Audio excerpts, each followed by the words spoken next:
అర్జునుడు అడిగిన ప్రశ్నకి సమాధానం చెప్తున్నాను. అర్జునుడు ఏమడిగాడు ప్రశ్న?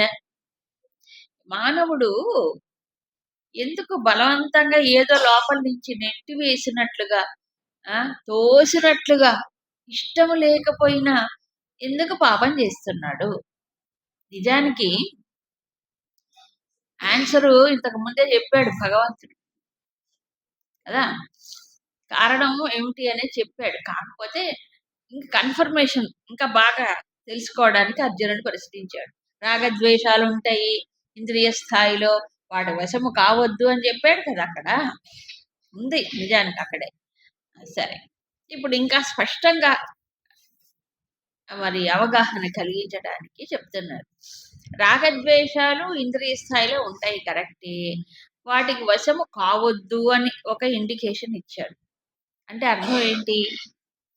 మనస్సు ఇంద్రియాలు యొక్క రాగద్వేషాలకు కనుక వశం అయిపోతే పట్టు తప్పిపోతుంది.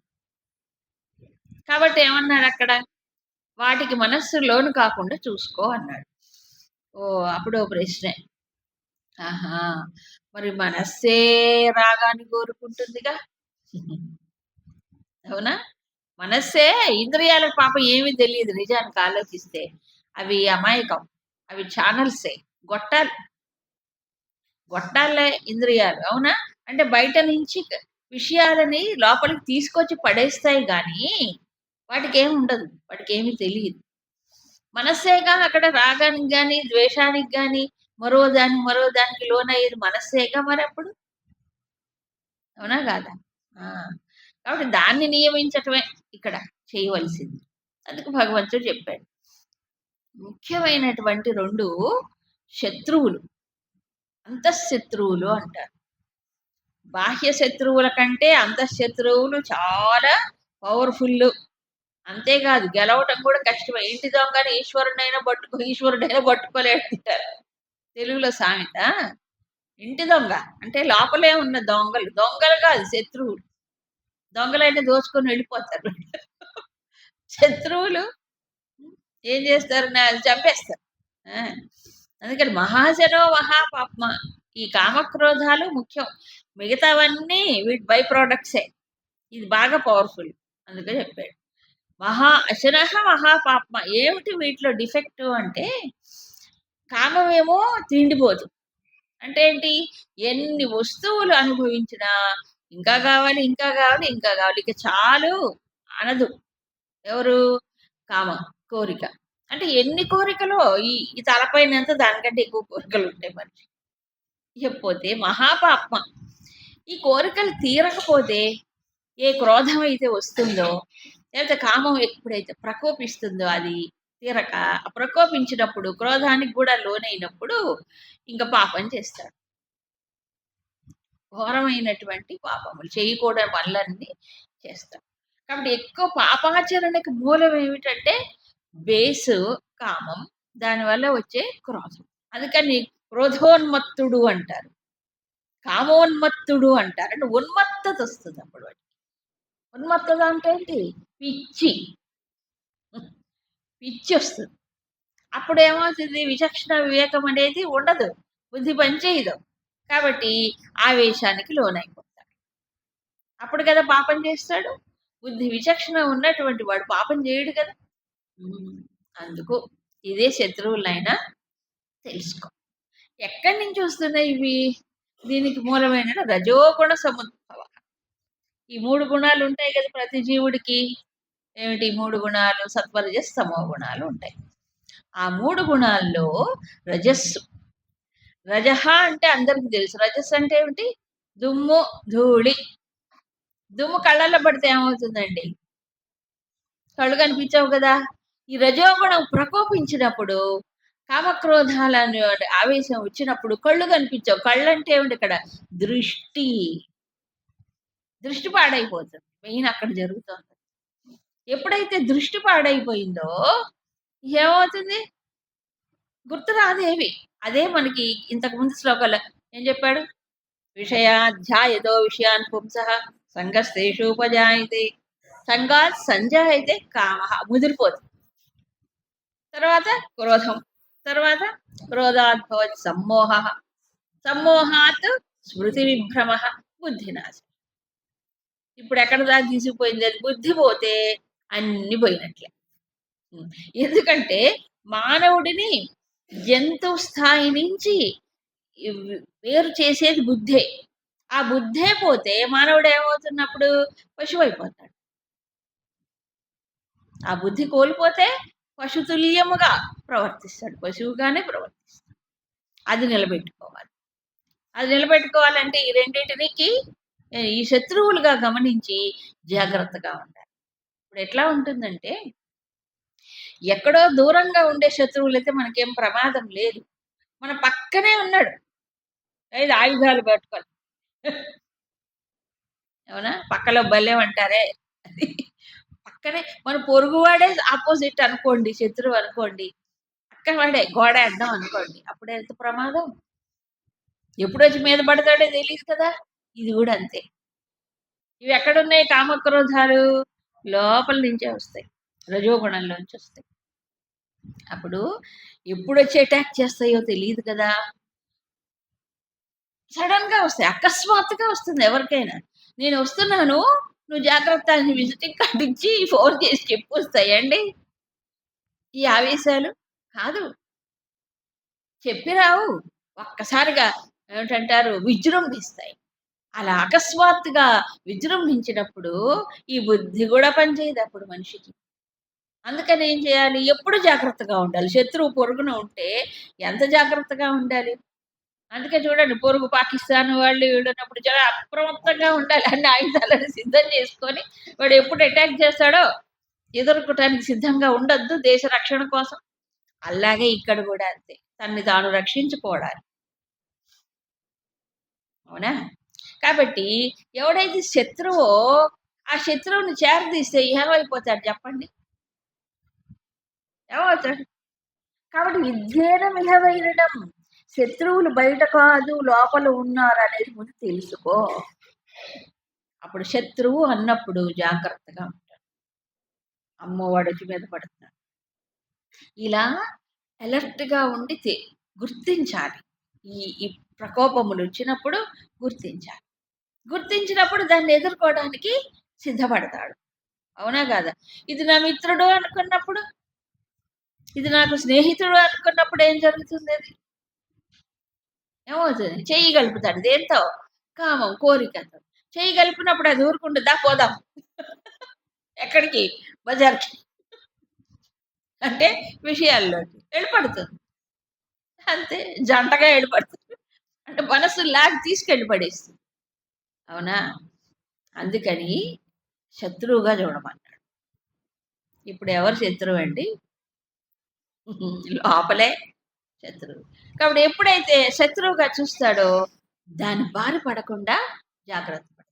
మీరు చూడండి, పురాణాల్లో చదివితే ఇవన్నీ మనకు అక్కడ కనిపిస్తాయి. తపస్సులు చేసేవాడు, తపస్సులు సిద్ధిని పొందాలి, ఏదో ఒక ఉన్నత స్థాయిని పొందాలి అనుకునే వాళ్ళకి పరీక్షలు ఉంటాయి.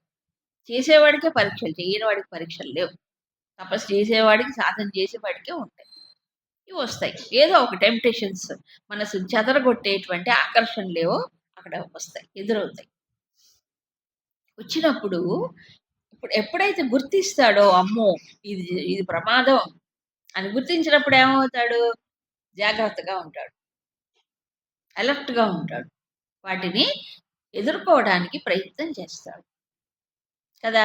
ఆ అలర్ట్నెస్ లేకపోతే, అంటే జాగరూకత లేకపోతే, ఆ మెలకువ లేకపోతే ఏమవుతాడు? అయిపోతుంది, క్షణంలో జరిపోతుంది, ఎక్కువ టైం పట్టదు. ఒక్కసారి పోతే బుద్ధి నాశనం అయిపోతుంది. ఎప్పటికో మళ్ళీ వెళ్ళుకుంటాడు. ఎప్పటికో అంతా అయిపోయిన తర్వాత అయ్యయ్యో పొరపడ్డా, అడుసు తొక్కనేలా, కాలు కడగనేలా. అక్కడ ఉందని తెలుసుకొని ఏం చేయాలి? పక్క నుంచి పో, తొక్కడం ఎందుకు? మళ్ళీ బురద పూసుకొని మళ్ళీ దాన్ని కడుక్కోవడానికి నానా కష్టం ఎందుకు పడాలి? అది అడుసు అని తెలిసిన తర్వాత అందుకు శత్రువు అని గుర్తించు అని చెప్పాడు. కాబట్టి పాపము ఎందుకు చేస్తున్నాడు మనిషి అంటే, ఇదే పాపిష్టిది, ఏది రజోగుణం, దానివల్ల పుట్టే కామక్రోధ. మహాపాపమ, మామూలు పాపం అంటలేదు, ఘోరమైన పాపాలు చేయిస్తాయి అవి. కాబట్టి ఎవరు కారణం? లోపల ఉండే గుణములు, దాని ప్రకోపం, దాని వల్ల పుట్టే కామం. ఇంకోటి శంకరుడు ఇటు నుంచి అటు కూడా చెప్పారు. ఏమిటది? మనిషిలో ఈ కామం అనేది పుట్టగానే ఏదో ఒకటి ఏ కోరికైనా కావచ్చు, అది పుట్టగానే అది ఏమవుతుందట, వెంటనే రజస్సుని ప్రేరేపిస్తుంది. అంటే కోరికే రజస్సును పుట్టిస్తుంది అంటారు. ఇప్పుడు సపోజు మీరు శాస్త్రాన్ని గురించి ఆలోచించారు, భగవంతుడి గురించి ఆలోచించారు, అవునా కాదు? లేదు ఇంకేదైనా మంచి, అప్పుడు అది రజస్సును పుట్టి సాత్వికమైన భావాల్ని పుట్టిస్తుంది, అవునా కాదు? అందుకు ఇది కూడా కరెక్టే. ఎందుకు రజస్సు కామం ఎప్పుడైతే కోరికలు పుడతాయో అది రజస్సుని పికిల్ చేస్తుంది, లోపల ఉన్నవి చేసినప్పుడు ఏమవుతుంది, మనిషి ఆ రజస్సుకు అనుకూలంగా ప్రవర్తిస్తాడు. సో అట్నుంచి అటు ఇట్నుంచి ఇటు. ఇక్కడ ఎందుకు చెప్పారంటే ఈ గుణము రజోగుణం ఏమో కారణ శరీర స్థాయిలో ఉంటుంది. గుణాలన్నీ కారణ శరీరంలో కదా ఉండేది. లోపల ఆ కారణ శరీరంలో ఏముందో తెలుసుకోవడం కష్టం, అది ఎప్పుడు పైకి లేస్తుందో. ఇప్పుడు కోరిక అనేది ఎక్కడి నుంచి వస్తుంది? మనస్సు అంటే సూక్ష్మ శరీరం నుంచి వస్తుంది. ఇది మనం గుర్తించగలం, అవునా కాదా? అప్పుడు గుర్తించామనుకోండి, దాని వెంటనే దానికి కనుక నివారణ వేసేస్తే అప్పుడు ఏం జరుగుతుంది? అక్కడ రజస్సు పుట్టదు. రజస్సు ప్రేరణ వచ్చిందంటే అయిపోతుంది, మనిషి ఉండలేడు. అర్థమైంది? నివారణ. అందుకు శంకర్లు ఇది కూడా ఇట్టించి చెప్పారు, నివారణోపాయం. అందుకు అలర్ట్గా ఉన్నప్పుడు దీన్నే నిరోధించినప్పుడు, ఎప్పుడు కోరిక నిరోధించినప్పుడు ఎలా నిరోధించాలి? దాన్ని వివేక బుద్ధి ద్వారా నిరోధించాలి, ఆలోచన ద్వారా, సరి అయిన ఆలోచన ద్వారా నిరోధించాలి. ఇంకా ఏం చెప్తారంటే దానికి ప్రతిపక్ష భావ ఆరోపణ చెప్పారు కదా. ప్రతిపక్ష భావ ఆరోపణ అంటే దీనికి వ్యతిరేకమైనటువంటి సద్భావాన్ని అక్కడ నింపాలి. లేకపోతే ఈ కోరికని ఇవేదే ఉన్నాయో వీటిని భగవంతుడి వైపు మళ్ళించమంటాడు, అప్పుడు కూడా మందేసినట్టే. ఎలాగూ విషయాల యందు ఉండే కామన ఏదైతే ఉన్నదో దాన్ని భగవత్ కామనగా మార్చుకోవాలంటాడు. భగవంతుణ్ణి చేరాలి, భగవంతుని పొందాలి, భగవంతుడి గురించినటువంటి జ్ఞానం ఉండాలి. ఇవి పెట్టుకున్నారనుకోండి, అప్పుడేమవుతుంది? తగ్గిపోతాయి. తస్మిన్యేవ కరణీయం. దీని బెస్ట్ ఎగ్జాంపుల్ ఏంటంటే భాగవతంలో అవన్నీ లీలలుగా కనిపిస్తాయి, కానీ సాధకుడికి అవన్నీ సూచనలు. కృష్ణ లీలలు అన్నీ కూడా. ఇప్పుడు కృష్ణుడు మధురా నగరానికి వచ్చినప్పుడు అనేక మంది రకరకాలుగా చూస్తారు ఒకడినే, ఆ కృష్ణుడినే.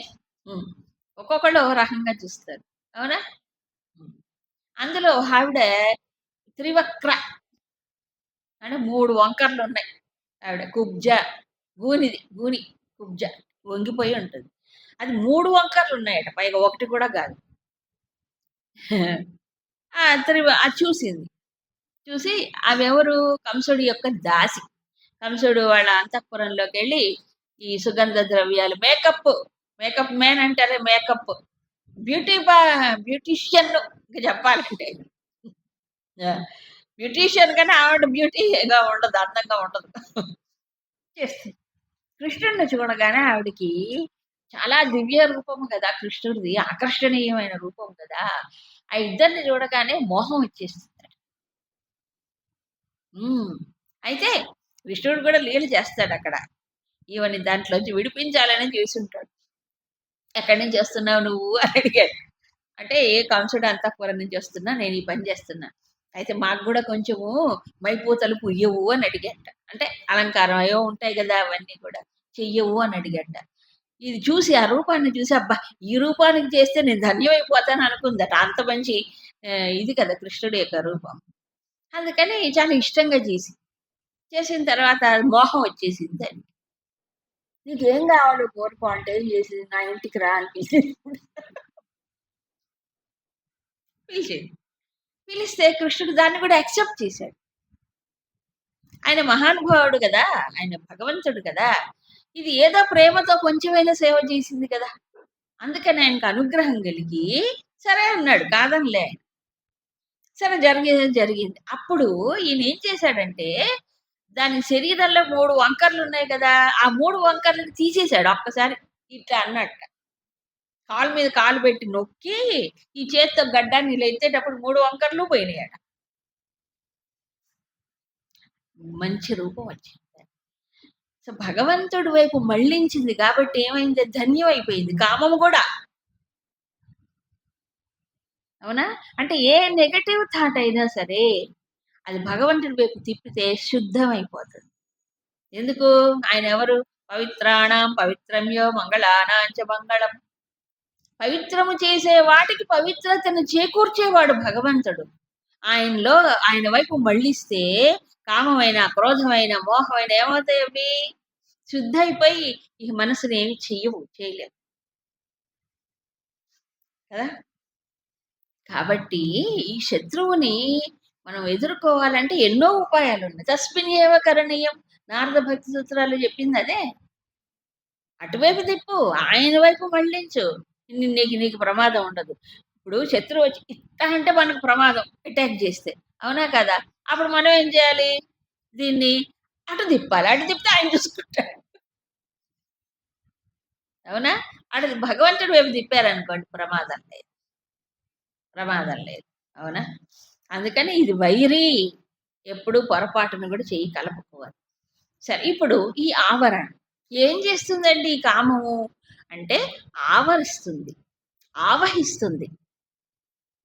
ఎట్లా అంటే, ఓ దయ్యం పడితే మనిషి తన్ని తాను ఏ ప్రకారంగా తన వ్యక్తిత్వం ఇది కాదో సప్రెస్ అయిపోతుందో, ఈ కామం ఆవహించినప్పుడు మనిషికి తేన ఇదం ఆవృతం. తేన అంటే ఈ కామరూపం అనే శత్రువు అదేం చేస్తుంది? ఆవహిస్తుంది. ఎవరిని? జ్ఞానాన్ని, బుద్ధిని కప్పిపారేస్తుంది. ఏ రకంగా? 3 ఉదాహరణలు చెప్పారు. సాత్వికమైన గుణం ఉన్న వాళ్ళల్లో కూడా అలా పొగలాగా వచ్చేస్తుంది. ఆ పొగలాగా వచ్చినప్పుడు ఏం చేయాలి? నిప్పుని బాగా ప్రజ్వలింప చెయ్యాలి. అంతేగా అగ్నిని దానికి విసరాలి. అలాగే ఇప్పుడు జ్ఞానికి కూడా వస్తుంది అంటే ఎందుకు చెప్పాడంటే, ఆ జ్ఞానం మరుగుపడకుండా దాన్ని ఏం చేయాలి? ప్రజ్వలింపజేస్తూ ఉండాలి ఎప్పుడు. అంటే పొరపాటున కూడా జ్ఞానమును వదిలి అజ్ఞానం మోహంలో పడిపోకూడదు. జ్ఞానం వెలుగుతుంది అనుకోండి ఎప్పుడు అగ్ని, అప్పుడు పొగ ఉన్నది కదా. కాబట్టి ఏం చేయాలి? ఎప్పుడు జ్ఞానాగ్నిని ప్రజ్వలింపజేసుకుంటూ ఉండాలి. నిరంతరం నిరంతరం విసురుకోవాలి. అంటే ఏంటి? మననం, స్వాధ్యాయనం, మననం, ఆ తర్వాతే నిధిధ్యాసనం. అవునా? సో నిత్యము ఈ శాస్త్రమును మననం నిధి చేసుకుంటూ ఉన్నప్పుడు, అధ్యయనం చేసుకుంటూ, అది జ్ఞాపకం పెట్టుకుంటూ, స్మృతిలో నిలుపుకుంటే ఇవేమవుతున్నాయి? వెళ్ళిపోతాయి. వాటి పవర్ తగ్గిపోతుంది. అది మానేసేమో అప్పుడు ఏమవుతుంది? ఇవి పైకి లేస్తాయి. అంతే. అందుకో నిత్యము చేయాలి. అందుకే వేదో నిత్యమధీయతాం అంటే ఏంటి? వారానికి ఒకసారి చదివితే చాలా భగవద్గీత. శాస్త్రం అన్నం ఏమో 3 పూట్ల తినాలి, దేవుడిదేమో వారానికి ఒకసారి చెయ్యాలి.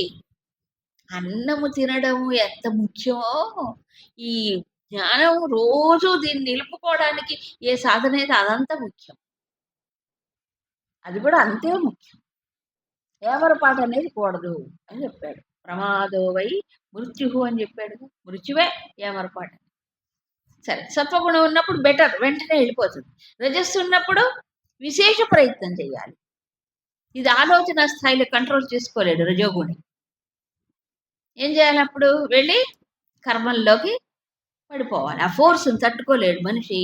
అందుకని ఏం చేయాలి? ఆ ఫోర్స్ వచ్చినప్పుడు వెళ్ళిపోవాలి, కర్మక్షేత్రంలో వెళ్ళిపోయి ఏదో మంచి పని సత్కర్మలు చేస్తూ డైవర్ట్ చేసుకోవాలి మనస్సు.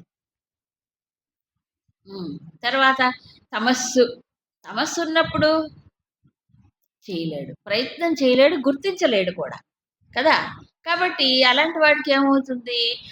ఆ టైం రావాలంటే దెబ్బలు దీని ప్రకృతి అతన్ని దెబ్బలు కొడుతుంది. ఎందుకంటే కామావేశం లోనైనప్పుడు ఏదో ఒక పొరపాటు చేస్తాడు, ఒక శిక్ష పడుతుంది.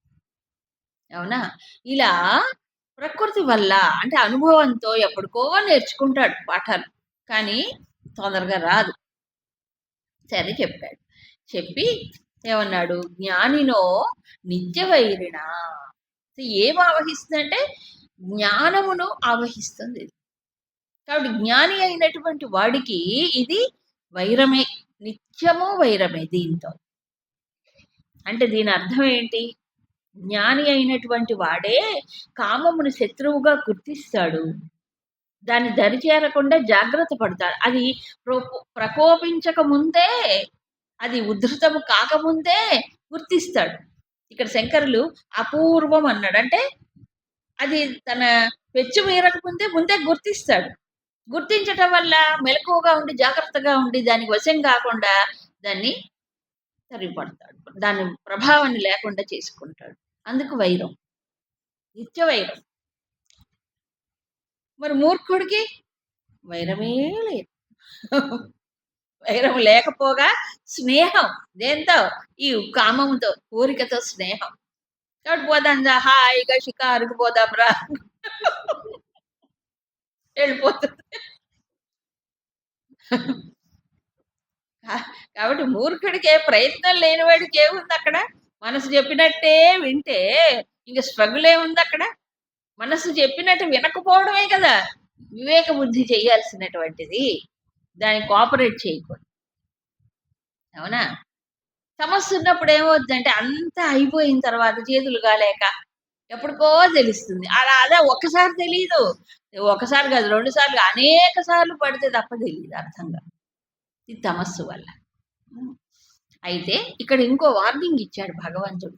దుష్పూరేణ అనలేన కామరూపేణ జ్ఞానిన నిత్యవైరిణ. ఇది అగ్నితో పోల్చాడు. దేన్ని? కామం.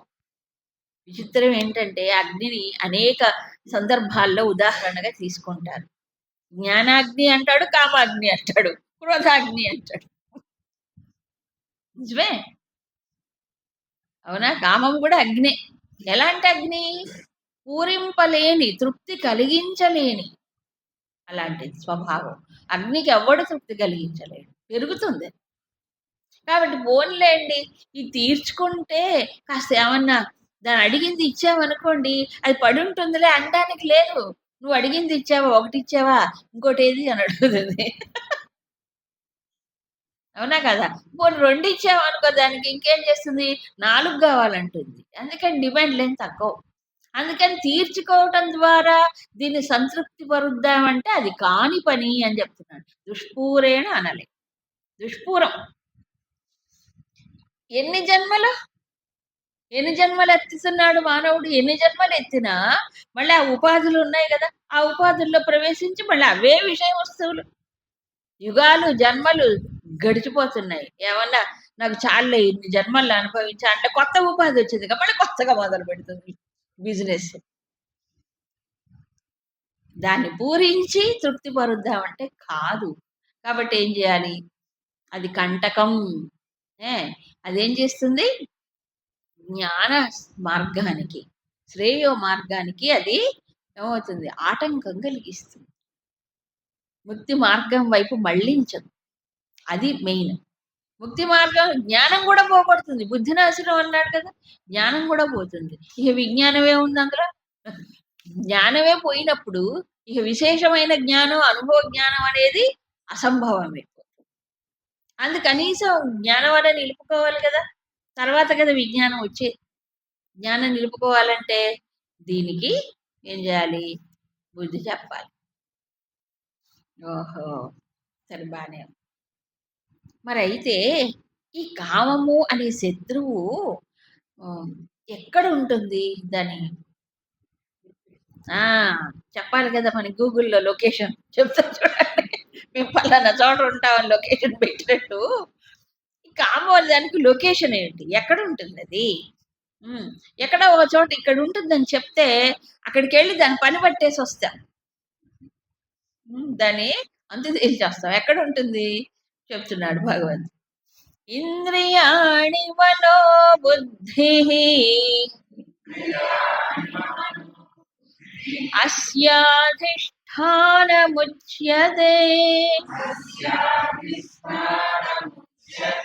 ఏతైర్విమోహయత్యేషః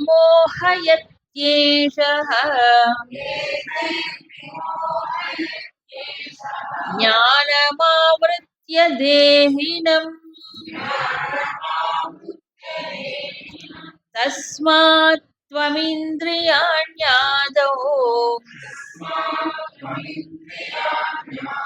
నియమ్య భరతర్షభ పాప్మానం ప్రజహిహ్యేనం జ్ఞాన విజ్ఞాన నాశనం.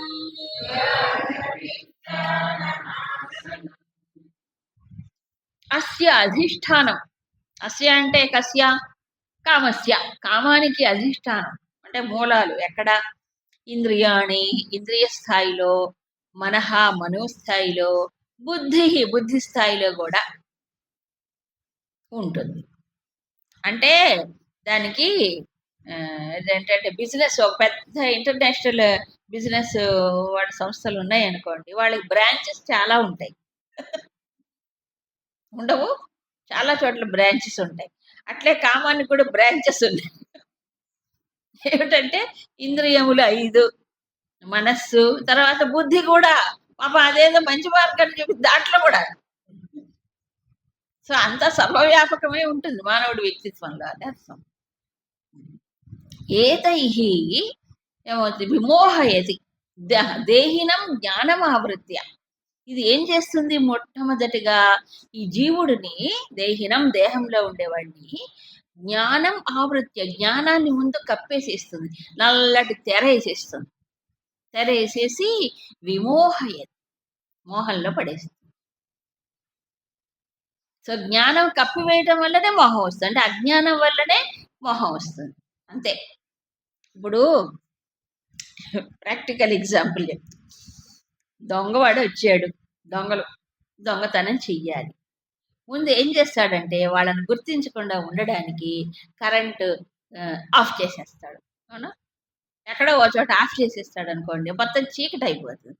చీకటి అయిపోతే ఏమి చేయలేం కదా ఫస్ట్, అవునా? ప్లస్ వాళ్ళు కూడా ముసుగేసుకొని వస్తారు, అవునా? ముసుగులు వేసుకొని వస్తారు కనిపించకుండా. ప్లస్ మనకు కూడా ఏమీ తెలియకుండా చేసేస్తాడు. కరెంటు పోయింది, చీకటి అయిపోయింది, ఏమీ కనిపించదు. ఏం చేస్తాడు ఎవరైనా? ఒక్కసారి చీకట్లో వచ్చి అటాక్ చేస్తే. అలాగే ఈ కామం కూడా అట్లాంటిదే. దొంగ కూడా శత్రువు అంటాడు కదా, ఆ శత్రువు ఏం చేస్తుందట? ముందు కప్పిస్తుంది. జ్ఞానం ఆవృత్య, అందుకే జ్ఞానినో నిత్యవైరణ అన్నాడు. జ్ఞానాన్ని కప్పివేసేస్తుంది. కప్పివేసి ఏం చేస్తుంది? అది విమోహయతి, మోహాన్ని కలిగిస్తుంది. దేహినం విమోహం, మోహం, సామాన్యమైన మోహం, విశేషమైన మోహం. అదేంటండి బాబాయ్? సామాన్యమైన మోహం అంటే నేను జీవుణ్ణి అనుకోవడం సామాన్య మోహం, అందరికీ ఉంటుంది, ఆత్మజ్ఞానం కలిగే వరకు ఉంటుంది. విమోహం అంటే జీవభావం ఆధారంగా ఈ ప్రాపంచిక విషయాలు ఎడలా ఏది మోహం వస్తుంది. ప్రాపంచిక విషయాలంటే ఇప్పుడు అర్జునుడు చెప్పాడు కదా, నా వాళ్ళు నా వాళ్ళు నా వాళ్ళు, ఇది లేకపోతే నేనేమైపోతాను, వాళ్ళు లేకపోతే నేనేమైపోతాను, అవునా? నేను లేకపోతే వాళ్ళు ఏమైపోతారు, ఇటు నుంచి అటు, అటు నుంచి ఇటు. ఇవంతా మోహమే. ఇది విశేష మోహాలు విషయాల ఎడల కలుగుతూ ఉంటాయి. విమోహయతి. సో ఇప్పుడు జ్ఞాన మార్గంలో ఉండేవాడికి ఇది శత్రు, క్లియర్గా చెప్తున్నాడు. జ్ఞానం ఉండేవాడికే ఇది శత్రువుగా కనిపిస్తుంది. కాబట్టి రిలాక్స్ అవ్వడానికి వీల్లేదు. ఇక్కడ చెప్పింది అది. చాలా మంది ఏంటంటే ఇక్కడ పొరపాటుగా అర్థం చేసుకుంటారు, మాకు జ్ఞానం ఉంది, మాకేమి ఇవన్నీ మమ్మల్ని ఏం చేయలేవు అనుకుంటారు. కింద పడితే గాని తెలుసు. జ్ఞానం ఎక్కడుంది? బుద్ధి స్థాయిలో ఉంది, అంతేగా. బుద్ధిలో కూడా ఈ దొంగ వస్తున్నాడే. ఎక్కడున్నాడు? హెడ్ క్వార్టర్స్ ఎక్కడెక్కడ అంటే చెప్పనా? ఎక్కడో రజోగుణం లోపల ఉండటం వల్ల కాదు, బుద్ధిలో, మనస్సులో, ఇంద్రియ స్థాయిలో కూడా వస్తున్నారు కదా వీళ్ళందరూ. ఎవరు ఈ దొంగలు, శత్రువులు? కాబట్టి బుద్ధిని కూడా మోహపరిస్తే ఏం చేయగలడు మనిషి? అజ్ఞానం కూడా అప్పుడు పోతుంది. అందుకని విమోహయతి అని చెప్పాడు. విమోహయతి. కాబట్టి అలా మోహంలో పడేసి చెప్పినప్పుడు ఇక మనిషి ఎందుకు పనికిరాడు. ఆ సమయంలో ఏమీ రాదు. అదంతా జరగవలసింది జరిగిపోయి ఆ తర్వాత ఎప్పటికో 4 ఖర్చుకుంటాడు. ఈ లోపల అయిపోతుంది అంతా. తస్మాత్ అందుకే కాబట్టి కాబట్టి జ్ఞాన మార్గంలో ఉన్నవాడు నాకు జ్ఞానం ఉంది అని అనుకుండేవాడు ఏం చేయాలి? ఫస్ట్ రిలాక్స్ అవ్వకూడదు. ఏ బుద్ధిని కూడా మూసేస్తుంది. బుద్ధిని మూసినప్పుడు మనసు ఏం చేస్తుంది? ఇంద్రియాలు ఏం చేస్తాయి? వెళ్ళిపోతాయి, పడిపోతాయి ఇంద్రియాలు విషయాల్లోకి వెళ్ళి. తస్మాత్ కాబట్టి ఏం చేయాలి? ఎక్కడి నుంచి మొదలు పెట్టాలి? త్వం ఇంద్రియాన్ని ఆదౌ నియమ్య. అవునా? ఇంద్రియాలు మొట్టమొదటిగా నియమించవు. ఆ లోపల ఉండేదాన్ని తొలగించుకునే వరకు ముందు ఇక్కడ జాగ్రత్తగా ఉంది. ఇంద్రియ స్థాయి అక్కడ జరిగేది స్లో ప్రాసెస్. ఇక్కడ ఇమ్మీడియట్ గా వెళ్ళి పడిపోతున్నాడు, దానికి ఎరైపోతున్నాడు, గురి అయిపోతున్నాడు. అవునా కదా? దీనికి ఎర కాకుండా, గురి కాకుండా, వశము కాకుండా ఉండాలంటే ముందు ఏం చేయాలి? ఇక్కడ కంట్రోల్ లేదు, నియమించి ఇంద్రియాలు. ఆ లోపల ఉండేదాన్ని జ్ఞానంతో తొలగించుకుంటాడు. అర్థం కాలే? అలా కాకుండా ఏమైపోతుంది? నాకు జ్ఞానం ఉంది కానీ రిలాక్స్ అయిపోయాడు అనుకో, ఇంద్రియాలు నిగ్రహించట్లేదు, ఇంద్రియ సంయమనం ఆపేసేసాడు, హాయిగా విషయాల్లోకి వెళ్ళి పడుతున్నాడు. అప్పుడు ఏం జరుగుతుంది? బురదలో పడిపోతున్నాడు. ఆ తర్వాత ఏమైపోతుంది? మళ్ళీ మెలకు వచ్చేటప్పటికి అయిపోయింది. కానీ ఇక్కడ ముందు సంయమనం కావాలి. ఇదే 2వ అధ్యాయంలో చెప్పాడు. ఇప్పుడు ఇంకా వివరంగా చెప్తాడు. పాప్మానం ఏనం జ్ఞాన విజ్ఞాన నాశనం ప్రజహి. పాపిష్టిది, పాపాలు చేయిస్తుంది, జ్ఞానాన్ని పోగొడుతుంది, విజ్ఞానాన్ని కూడా పోగొడుతుంది. ఏనం కాబట్టి ఈ శత్రువుని ప్రజహి. ప్రజహి అంటే పూర్తిగా వదిలే, నాశనం చేయి, చంపిపారే అన్నట్టు. చంపిపారేయాలి, చావగొట్టాలి. చావగొట్టడమే. ఎలాగూ ప్రజహి ప్రజహి దీన్ని నాశనం చేయాలి, ఎందుకంటే నా జ్ఞానం పోతుంది కాబట్టి. కాబట్టి ముందు ఎక్కడ ప్రారంభించాలి దీనికి? మందు అంటే ఎక్కడ? లోపల. ఎక్కడ? గేట్లో. ఇప్పుడు దొంగలు ఎక్కడి నుంచి వస్తారండి? వెంటిలేటర్స్ నుంచి, వాటి ముందు లోపల నుంచే వస్తారు, గేట్లో నుంచే వస్తారు, బయట నుంచి వచ్చే దొంగలు. అవునా కాదు? సో బయట నుంచి దొంగలు వస్తారు కాబట్టి ఎవరైనా సరే ఇల్లు కట్టుకున్నప్పుడు ఏం చేస్తారు? ముందు ఎంట్రన్స్ ఏదైతే ఉందో దాన్ని పక్కాగా కట్టుకుంటారు. అవునా? పెద్ద మంచి తలుపులు పెట్టి, స్ట్రాంగ్ గా తలుపులు పెట్టి, దానికి గళ్ళు పెట్టేసేసి, ఇంకా ఈ గడి కాకుండా ఈ గడి ఉంటుంది, ఇనుప పూర్వం పెట్టేవాడు. ఈ గళ్ళు కాకుండా ఈ ఇనుప కడ్డీ ఒకటి ఉంటుంది క్రాస్ గా, అంత తొందరగా నెడితేరా తలుపులు, అవి పెట్టుకునేవాడు. పక్కాగా చేసుకుంటారు. ఇక్కడి నుంచి లోపలికి వస్తే మాత్రం కష్టం, బయటికి ఎక్కడో చోట మళ్ళీ చిక్కరు. అలాగే ఈ దేహంలో ఉన్నవాడు ఇది ఒక ఇల్లు. దేహం అనేది ఒక ఇల్లు. ఈ ఇంట్లో ఉన్నవాడు ఏం చేయాలి? ముందు గేటు దగ్గర జాగ్రత్త పడాలి. గేట్లు అంటే ఏంటి? ఇంద్రియాలు.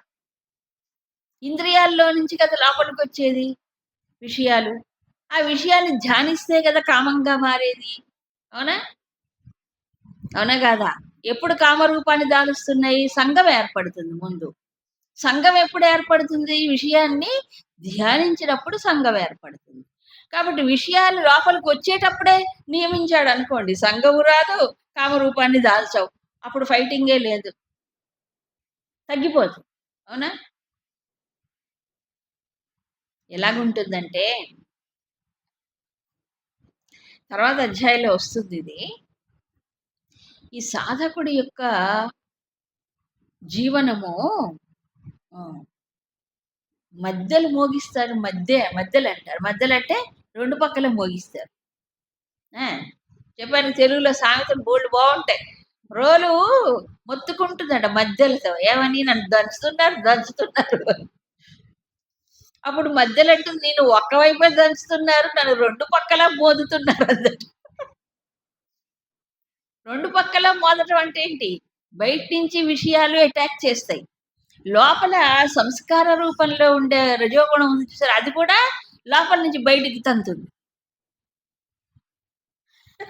బయట నుంచి వచ్చి పడితే లోపల నుంచి పైకి లేస్తుంటాయి. ఈ రెండిటిని తట్టుకోవాలంటే ముందు లోపల బాగు చేసుకోవాలంటే ముందు బయటది ఏం చేయాలి? నియమించాలి. లేకపోతే ఏం ప్రమాదం జరుగుతుంది? బయట లూజ్‌గా ఉన్నాడనుకోండి ఇంద్రియాల విషయంలో, అవి లోపలికి వచ్చేసి ఇంకా ఆ సంస్కారాలను ఏం చేస్తాయి లోపల? బాగా ప్రకోపింపచేస్తాయి. ఎలాగంటే కండ్యూసివ్ అట్మాస్ఫియర్ ఉన్నప్పుడు పైకి లేస్తాయి. 2వ అధ్యాయంలో చెప్పాడు గుర్తుందా? రసవర్జం రసోప్యస్య పరం దృష్ట్వా నివర్తతే విషయా వినివర్తంతే నిరాహారస్య దేహినః. అవునా? కాబట్టి విషయాలు నిరాహారి అంటే ఇంద్రియ విషయాలకి మేత పెట్టకుండా ఉంటాం. పెట్టకుండా ఉన్నప్పుడు ఏమవుతుంది? అవి రావు, వెళ్ళిపోతాయి. రసవర్జ్యం లోపల ఉంటుంది అది. అది ఏం చేస్తుంది చెప్పండి? దానికి అనుకూల పరిస్థితి వచ్చినప్పుడు పైకి లేస్తుంది. అందుకని ఏం చేయాలి? దాన్ని కూడా పోగొట్టుకోవాలి. అంటే వాసనా స్థాయిలో పోగొట్టుకోవాలంటే పరం దృష్ట్యా పరమాత్మ వైపు మళ్ళించాలి. ఈ ప్రాసెస్ జరిగే లోపు ఇంద్రియాలు విషయాలు ఏం చేస్తాయి? ఇంద్రియాలని లాగి పారేస్తాయి. అప్పుడు ఏమవుతుంది? ఇటు నుంచి ఇటే పడిపోతాడు. ఇంక లోపలికి వెళ్ళి చూసుకొని బాగు చేసుకునేది ఎప్పుడు చెప్పండి? అవునా? లోపల బాగు చేసుకునే లోపు ఇంద్రియాలకు దాసుడైపోతే ఇంకా సాధనే ఉండదక్కడ. కుంటుపడిపోతుంది పూర్తిగా. సో, సాధనలో పురోగమనం జరగాలి అనంటే ఏం చేయాలి ఇప్పుడు? త్వం ఆదౌ ఇంద్రియాణి నియమ్య. ఇంద్రియాలు నియమించాలి ముందు. సంయమనం అన్నాడు. అందుకే సంయమనం అని ఎందుకన్నాడు? తాబేలు ఉదాహరణ చెప్పాడు 2వ అధ్యాయంలో. ఎంత చక్కని ఉదాహరణ. అవునా? అంటే ఏంటి? ఆ డేంజరస్ సిగ్నల్ వచ్చినప్పుడల్లా ఆ ఇంద్రియ విషయం ఏదైతే మనస్సును భంగపరుస్తుంది అని తెలిసికున్న వెంటనే ఏం చేయాలి? వెనక్కి లాగు నీ దృష్టిని. ఇంద్రియాల్ని వెనక్కి లాగు. నియమించాడు.